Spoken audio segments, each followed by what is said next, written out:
Now we are in December. It is the first month in summer for us in Australia. Month of December is a month of celebration. Around the world, for Christians, they celebrate Christmas. For everyone else, it's the time to celebrate the end of a 1 year and beginning of another year. But the past year, 2020, has been extremely difficult and challenging for most of us in the world. The whole world was forced to pause unexpectedly. It was such a powerful wave that we had to obey reluctantly. Our freedom was taken away and our hopes and dreams were shattered. Some people lost their loved ones and they suffered emotionally and mentally. Some people got affected with the virus and they suffered physically and mentally. But for most of us, it was a horrible state of emergency and a lockdown. The words such as excitement, social bonding, celebrations were replaced by isolation, lockdown, pandemic, social distancing.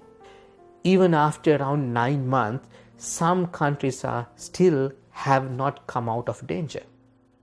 Now, this is the situation some people ask questions like, how can we ever forget such a disastrous past? How can we celebrate our Christmas or New Year? How can we plan for the future? How can we start dreaming about our new goals and new targets? So, if you are one of those people, it is important not to allow those thoughts to hinder and stop and pause you from going forward and dreaming big. Because that is what is required.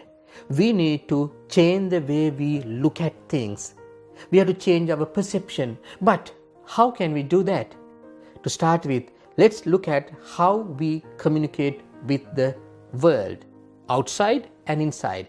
This is where I'm going to introduce you to NLP communication model.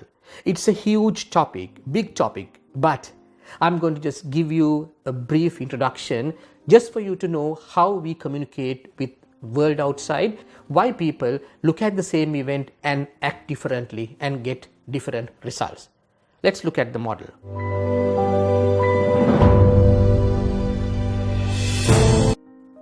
So, when something happens outside, we get that information through our senses, eyes, ears, nose, tongue and body. We get the information from one end and from the other end, we produce the results, our behavior, our actions. Events come, the information come from one end and the results, actions goes out from the other end. But do you know what happens in between? We know that there are millions of information comes through to us every second. That's too much. We can't handle that. According to memory theorists such as George Miller, the brain can only process 7 plus or minus 2 bits of information any given moment. So we delete a lot of information and then we distort some information and then we generalize. So after those 3 filters, we go to the other very important filters such as our memory, language, values, beliefs, our attitudes, our decisions, our meta programs, that's internal personality filters, and our idea of time, space, matter and energy. So every bit of information comes through, they go through these filters and then it produces internal representation. That means we realize that it's a favorable action, it's someone that we like, it is something that would produce good results or bad results, whatever that we have decided before, it will match these things now. After this filtering, you end up with an internal representation of the event, which through your nervous system will affect your body chemistry, your state. This will again affect your body language, body posture, your facial expressions. In other words, it affects your behavior and therefore your results. So what is this telling us? So whatever happens outside, it's a common thing for everyone. But when it comes to individuals, it goes through their individual filters and the behavior, the output comes out totally different to each other. So what I see and what I produce from looking at the same event could be totally different to how you would react. This is why with the same event happening outside, with the same information coming in, different people produce different results.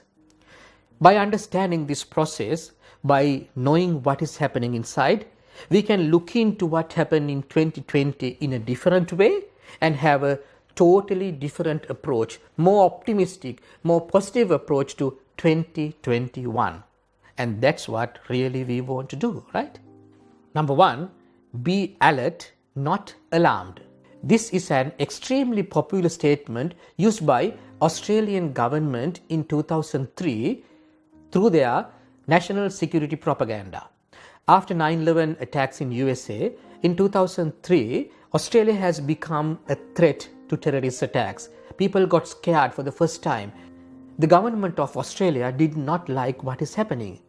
They came out with a statement and they said, we will look after the security. We have upgraded everything. We are better than ever before, but we need you to feel secure, go out and enjoy your life.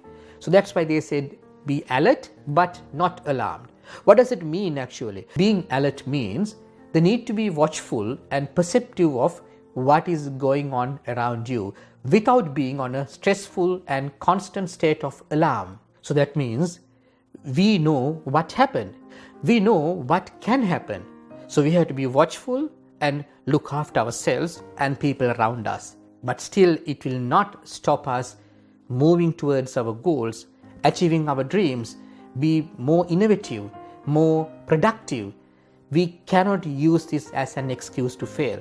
We have to be forceful if it is needed and be mindful of what is happening around us and be optimistic. Number 2, feel the fear and do it anyway. Susan Jeffers, in her book, she talks about 5 truths about fear. Fear truth 1. The fear will never go away as long as you continue to grow. Every time you take a step into an unknown, you experience the fear. There is no point in saying, when I am no longer afraid, then I will do that. You will be waiting for a long time. The fear is part of the package. Fear truth 2. The only way to get rid of the fear of doing something is to go out and do it. When you do it often enough, you will no longer be afraid in that particular situation. You will have faced the unknown and you will have handled it. Then the new challenge awaits you, which certainly adds to the excitement in living. Fear truth 3. The only way to feel better about yourself is to go out and experience it. With each little step you take into unknown territory, a pattern of strength develops. You begin feeling stronger and stronger and stronger. Fear truth 4. Not only you are afraid when facing the unknown, so is everyone else. This should be a relief. You are not the only one out there feeling fear. Everyone feels fear when taking a step into the unknown. Yes, all those people who have succeeded in doing something in their life felt fear and did it anyway.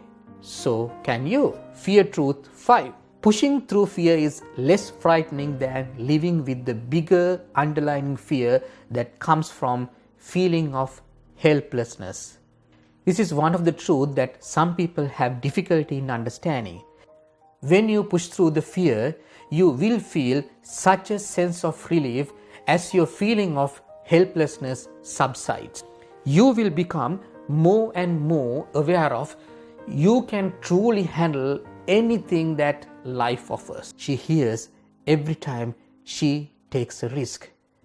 I am afraid every time, says Simpson, but I am also addicted to overcoming the fear. The voice of doubt doesn't go away, regardless of the amount of times she completes a cliff jump. However, she is well versed in pushing through the anxiety, whilst timing her jump to match the push and pull of the tide. She centers herself for the final time and takes a leap of faith in their cars. Each time I enter the water, it's another successful moment of convincing my brain to do something I am scared of. but each time I get a sense of empowerment when I overcome it. Rachel tells the great big story. I'm Rochelle Simpson, and I'm a world champion cliff diver. So we looked at number 1, be alert, not alarmed. Number 2, feel the fear and do it anyway. And the last one, number 3, change your perception and ask a different question. Colonel Sanders was a highly successful man with an ownership of a very popular restaurant where he could serve 140 people at a time. He was really enjoying his life, as it was his new chicken recipe that everyone loved and constantly came back for. But suddenly, unexpectedly, he lost all his customers within 6 months. When the local government built a new road bypassing his town and preventing people from accessing his restaurant easily, he lost his restaurant, his workers, and his savings. He was left with just $105 in his hand. At this time, he was 65 years old.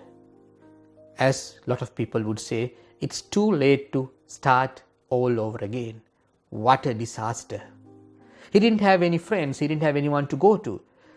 He was in a really bad situation. But rather than feeling sorry for himself, he looked at it differently and he told himself, hey, my customers didn't stop coming to me because they didn't like my chicken recipe. They stopped because they found another way to go. So if they can't come to me, it's time for me to find a way to go to them because they still likes my chicken recipe. So he decided to use his secret recipe and make the chicken dish and take that to the restaurants in the town. He went to almost all the restaurants and almost all of them refused him. But he did not stop. He went again and again, and one day one restaurant accepted him and took his order, and then other restaurants followed. And then within few months, it has a huge demand. Then one day he thought to himself, people like this, so why I give the dish to someone else? Why not I have my own restaurant? And that thought was the beginning of the huge chain of restaurants called KFC, Kentucky Fried Chicken. Now they have around 4,000 restaurants around the world. In fact, at one time, his face was the second most recognizable face in the world. I hope the stories and strategies and techniques in this video has given you a new perspective. You can celebrate the Christmas if that is important for you. You can say goodbye to 2020 in a very thankful way. And also you can celebrate and welcome the new year, 2021, with new hopes, new beliefs, new goals. Whatever lives give you in 2021, tell yourself you are ready to handle it. Merry Christmas and Happy New Year. Thank you.